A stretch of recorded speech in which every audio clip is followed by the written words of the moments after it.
Hey guys, welcome back. Today we're going to talk about under eye correctors. I did a video pretty recently on testing some under eye concealers, and a lot of you really liked that video and asked me either within that video or on social media what my thoughts were about under eye correctors and correcting. And a lot of you know that I have been a big fan of Benefit Erase Paste for a long time. And I know they changed the name of Benefit Erase Paste to the Boing concealer or whatever the name is. I still use that. I still love it, and I will talk about that in this video. I wanted to share with you how I correct my under eye area before I conceal, and share with you my thoughts on some various correctors and types of correctors that I have tried over the years and recently as well. Many times we have purplish or bluish undertones to our under eye area that sometimes concealer just can't quite hit. While concealing does help that under eye area not look so dark, it sometimes can look a little grayish, or you can still have that hollowed out looking area if you have a sunken trough like I do. If you're getting a little older, a lot of us want that area to look a little lifted, a little brighter, not so tired looking, regardless of age. So that's where a corrector can really come in, even if you're already concealing. Now, if you don't have bad under eye circles, if you don't have a lot of discoloration under the eye, you may be just fine simply using concealer and calling it a day. It does save a step. There are some days that I just don't bother with correcting. I just always feel like I look a little bit more tired when I don't correct before concealing.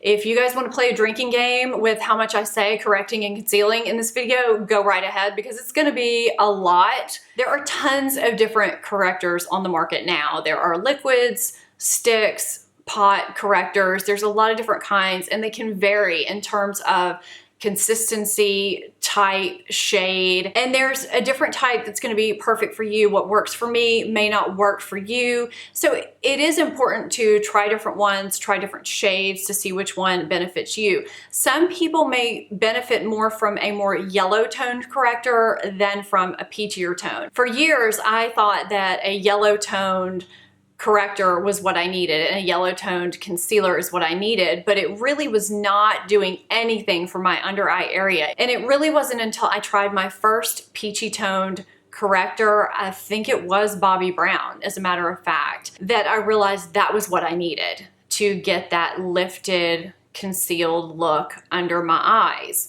I have yellow undertones in my skin, and for foundation, I need a yellow undertoned foundation. But when I go under my eyes with yellow undertones, it just does not work at all. I need peachy or cooler undertones underneath my eyes, and it all blends together really well. So correctors are going to vary from thin to thick. People with less discoloration are going to benefit from a thinner consistency. They won't need that much thickness, whereas someone with more discoloration, like myself, will need a thicker consistency from their corrector. They're also going to vary in emolliency. Some are a lot creamier than others and will be much better if you have fine lines or dryness under the eyes. I know as I am aging, I need a creamier corrector. I know I myself have tried some that look very similar in tone but perform very differently in terms of being creamy enough for me or covering enough because they were just thinner in consistency. And the tone is going to vary. I know if you're like me and you've seen correctors on the market, you're kind of baffled by the range of colors. Some are really bright and illuminating looking, while some are dark and almost deep orange or rust or red looking. Correcting for me does not take very long. It is an extra step, but it's a pretty quick step. I usually use my fingers. I find that it's very quick and it helps the corrector to meld into the skin. The process of correcting occurs for me after I have applied my liquid foundation. So I apply my liquid foundation, then I go in with any concealing on the face, and then I go in with my corrector. I apply it to the darkest parts that need correcting, which is usually this hollow right here in the corner of my eye and anywhere I'm dark, which usually is the darkest parts of my under eye area and this outer corner right here. I try not to neglect this area because it can drag the eye down. A lot of people leave out that outer corner, which can really enhance the darkness under the eye. Then I dab it in with my fingers. I usually use my fingers because it does help meld the product into the skin, and I do keep it localized to only the areas that are dark. There are some people that can get away with just using a peachy toned corrector that's close to their skin color and calling it a day, setting it, not setting it. I'm not one of those people. I do conceal after I use corrector, and concealing is where you can extend the concealer and enhance your upper cheekbone and get a little lift. But with corrector, I just keep it completely localized to the areas that are dark. Then I go in with my concealer and do a little bit of highlighting where I need to and extend the concealed area. And that's it for correcting. That's the whole process. And now I'm gonna go into some different correctors that I've tried and the differences between them and how I feel about each one of these. Again, I have not tried every corrector on the market, but of the ones I've tried, I definitely have some favorites, and I have some that just will not work for me for one reason or another. And you may find some in this group that you want to try, some that you have tried and disagree with me on, and that is completely fine. Again, what works for me may not work for you, and vice versa. I mentioned before, if you have minimal discoloration, a brightener may work really well for you. One product that I had not tried that I picked up to try specifically for this video was the Becca Under Eye Brightening Corrector. And a lot of people try it, they love it, they rave about it. This product I think is really good for people that don't have a lot of darkness to correct. I feel like this, for me, is more of a brightener. This has more of a light pinky illuminating tone. It really reminded me a lot of the MAC Prep and Prime, which I've had for a little while. I use it sometimes if I need a little bit of extra brightening right in that hollow, the darkest part that I have in my tear trough area. For me, these two are pretty interchangeable. These two products are not going to be products that I pull out to do heavy duty correcting for me. Here's the MAC Prep and Prime in Radiant Rose, and here's the Becca Corrector. And they both have that pinky illuminating tone to them. And I don't know, they just don't offer that much correction for me. And they don't have quite enough of a peachy undertone that I personally need to counteract the purpley bluish undertone that I have on my under eye area. So these are ones that I can use if I'm going for a very, very light makeup day look. And sometimes I'll use these if I've corrected with a more concealing corrector and want a little extra brightness right there in the tear trough. That's what I will use these for.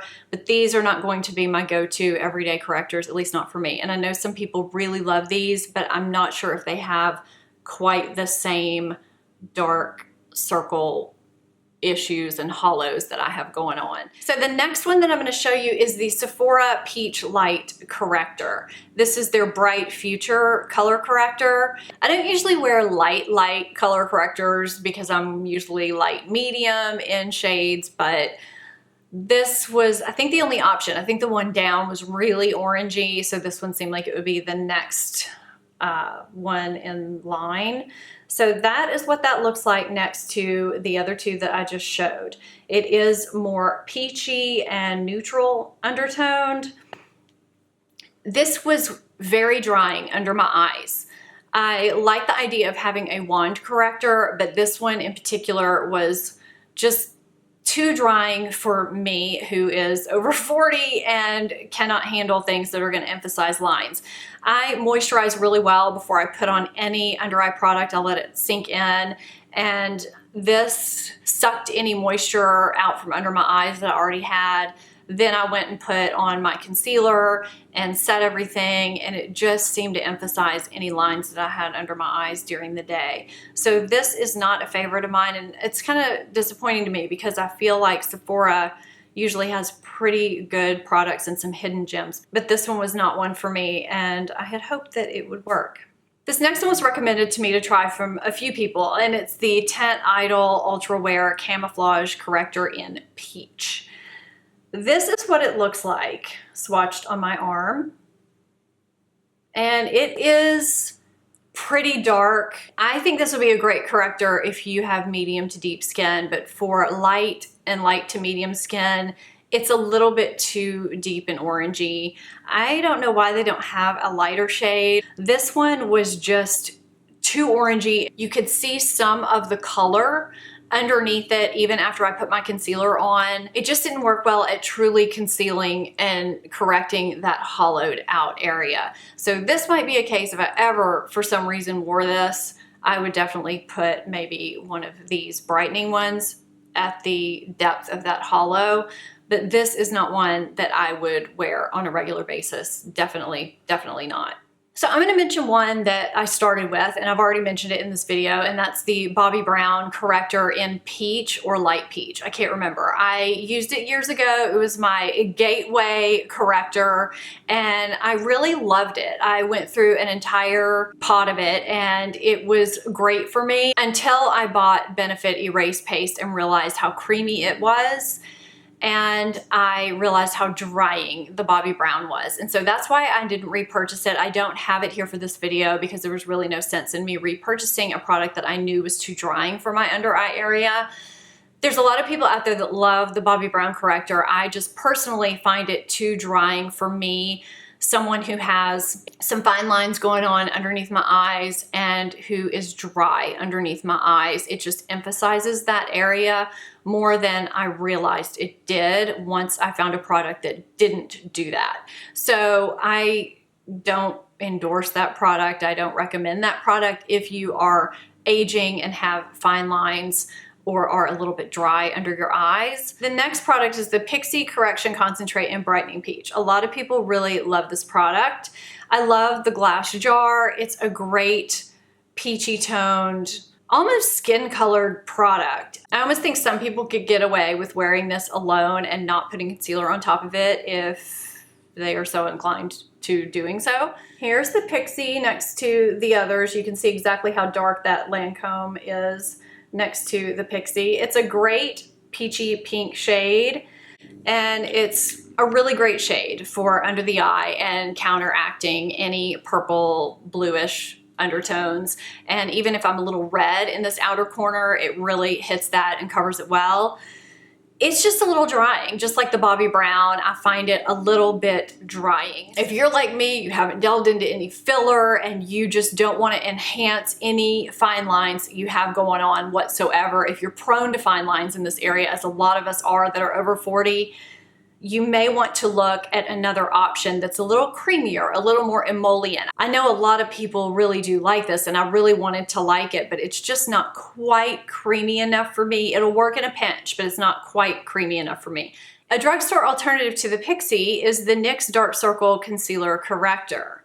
It's almost the same in tone. It's got a little bit more peach to it, which is absolutely fine for me.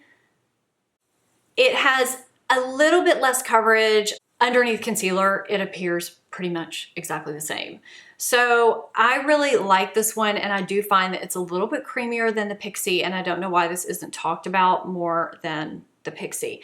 I feel like the Pixi could probably be worn by itself a little bit easier because it is a tiny bit thicker than the NYX, but when you wear it underneath the concealer, I feel like the NYX works really well, and it is creamier if you are concerned about fine lines. The last two correctors that I'm going to mention are my two favorites of the bunch, and the first you have heard me talk about numerous times, and it's Benefit's Erase Paste, which is now renamed Benefit Boing Brightening Concealer. I think that's what it's called, but it is their corrector, and I have it in the shade number 2.